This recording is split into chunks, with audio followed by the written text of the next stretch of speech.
여주 역세권 도시개발사업구역의 아파트들이 분양을 시작한 것은 지난 2020년부터입니다. 우남건설과 일신건약을 시작으로 LH와 동부건설 등이 뒤를 이어서 아파트를 공급했는데요. 그리고 마지막으로 GS건설이 분양을 시작했습니다. 최근 아파트 건설 시장의 어려움 속에서도 높은 관심을 모으고 있는 것으로 나타났습니다. 신승훈 기자입니다.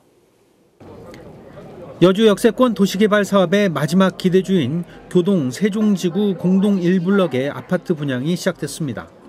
국내 빅5 건설사의 프리미엄 브랜드를 걸고 있으며 오는 2027년 입주를 목표로 하고 있습니다.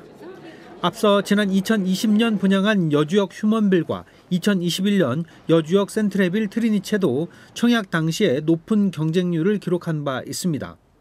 현장에서는 실수요자 중심의 청약 신청이 많을 것으로 분석하고 있지만 여주시가 비규제 지역인 탓에 성남과 이천, 용인 등에서의 문의도 적지 않은 것으로 나타났습니다.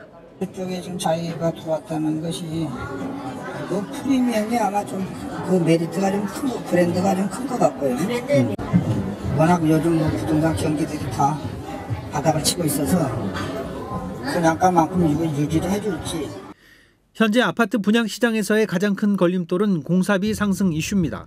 원자재 값과 인건비, 금융비용 등에서 지속적인 상승 요인이 발생하고 있기 때문입니다. 이번 분양 아파트 역시 3.3제곱미터당 300만 원 가량의 가격 인상이 있는 것으로 나타났습니다. 그럼에도 불구하고 청약 경쟁률은 3년 전과 비슷할 것으로 예상되고 있습니다.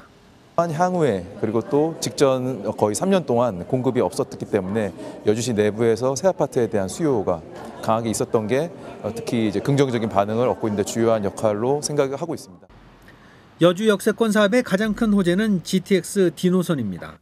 정부가 지난 1월 발표한 2기 GTX 사업에 여주역을 포함하면서 서울 삼성역, 강남역까지의 직결이 가능해질 수 있기 때문입니다. 또 하나의 호재는 여주시청의 이전입니다. 여주시청이 오는 2028년까지 여주 역세권 인근인 가업동으로 이전을 마무리하게 되면 이후에 행정과 상업시설들도 속속 들어설 것으로 예상됩니다.